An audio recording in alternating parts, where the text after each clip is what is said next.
Welcome. I'm one of your hosts, Dustin. And I'm the other hosts, Dustin. And we are one going forward. That's it. We're just Dustin. Here, just put your fingers there. Oh, I'm on the other side of you this time. Oh, shit. Okay, never mind. Didn't work. I have our cameras swapped. Okay, it's all good. I tried. Yeah. I'm trying. Why There is my we fingers go. not going over there? Oh my god, this show sometimes, dude. But we're here to talk about SCREAMBOX Essential Picks number 34, right? 34, baby. 34. Yeah. Yep. It blows my mind every time we do these, and we do them weekly, and I don't know why I still get blown away by how many movies have been covered so far. Yeah, we're getting up to we are getting up to the big 100, and Dustin and I have been, sideline talking about when we get to our 50th episode of the Essential Picks, which will essentially be our 100 recommended movies. We're going to kind of do something a little big, something fun. We want to, we're still planning it, but just give you a little bit of heads up, what a little bit of inside baseball, as one would say. And there's a lot of cool things that we're thinking about, and I owe it all to everybody watching, and especially to SCREAMBOX for having this platform for us to talk about these amazing films that have been dropping on there, and to give us opportunities to interview people like we did with the director and one of the creators of Creeping Death that dropped this week. Those guys are absolutely amazing. If you have not seen Creeping Death, please go do it. It's just insane. So good. Insane put you right amount in of movies. It'll put you right in the Halloween mood. Hell yeah. I'm actually probably going to throw it on after we're done with this because I needed my fixin'. Yeah. But today, we got two films to talk about. The one that I picked is Ghost Stories. And what did you bring to the table today? I brought House of Dolls. Hell yeah. And you know what? Let's talk about House of Dolls. You want me to go first? Yeah, you can go first. I want to hear what you got to say. All right. I always go first. All right. So Ghost Stories is a documentary style kind of, I don't know if it's AI, but there was it's telling of all these ghost stories that kind of happened throughout the ages and whatnot, and it kind of just goes through everything. It's got some cool visuals. I felt that the commentary behind everything was really, really fun. And if you guys like ghost stories, if you like ghosts or anything spooky, this is definitely something that you'd want to put on and kind of set the tone.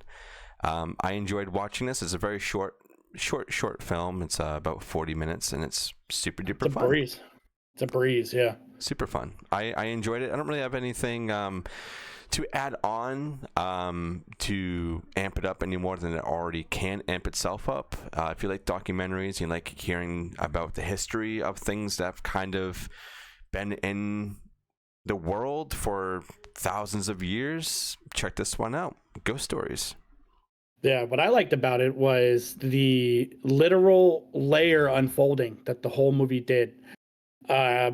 With the boss, like the documentary crew's boss, like stopped funding them, and then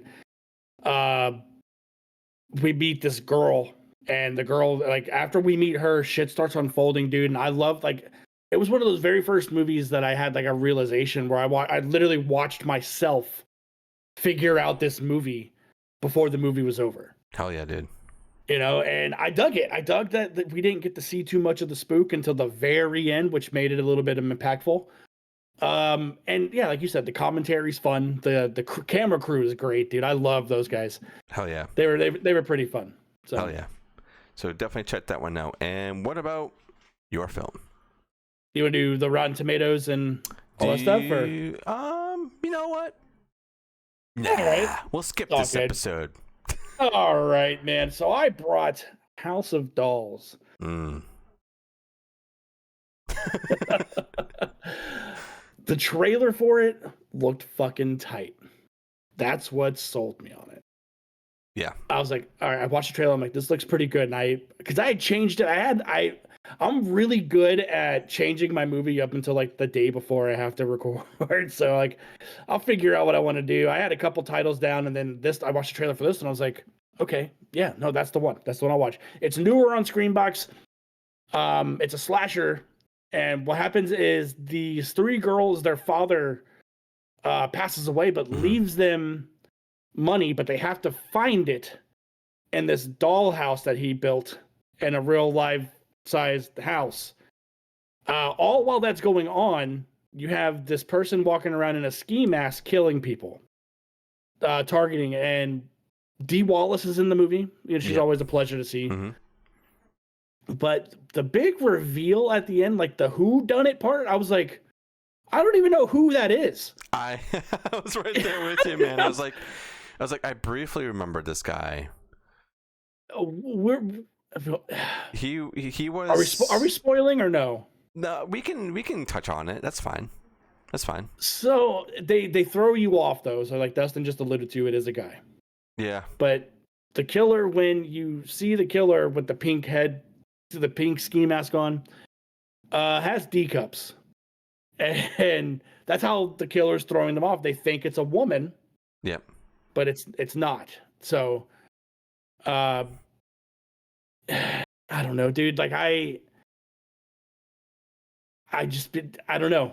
It's one of those movies where it's like I wanted to really like it, and I feel like it could have been better if it just stayed in the house. Yeah. But when this killer just like pops up randomly at these places where they wouldn't, he wouldn't know, tied into the one of the three girls. So I don't know. It's worth a watch. It looks really good. Yeah.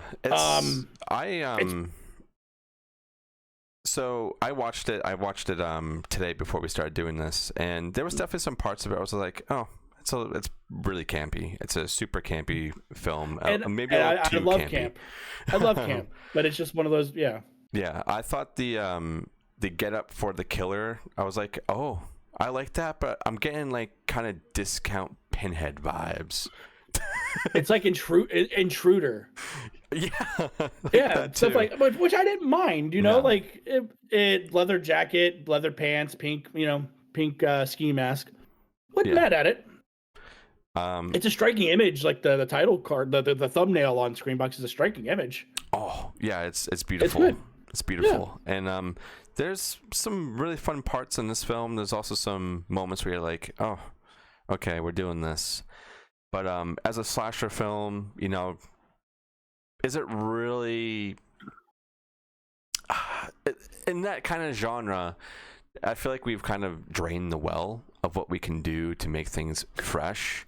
Sure. Yeah. And I think in some sort of way, even though this is definitely not it, is that they were trying to do almost like a Giallo-esque type film, but not really, because they kind of threw it out the window very early. There is one character in here that I loved, and it was the cop. That guy was great. I thought you were talking about the boyfriend that stabbed he stabbed the fucking club owner's boyfriend. Oh yeah. No, I love that guy, dude. When he stabs, so funny. When he stabs the other boyfriend, he goes, "That's it. I'm going to jail. I'm going to jail. I got to stab someone." You know what? I didn't stab, dude. And he's like talking himself out. He goes, "I got to piss." Yeah. Bathroom, dude.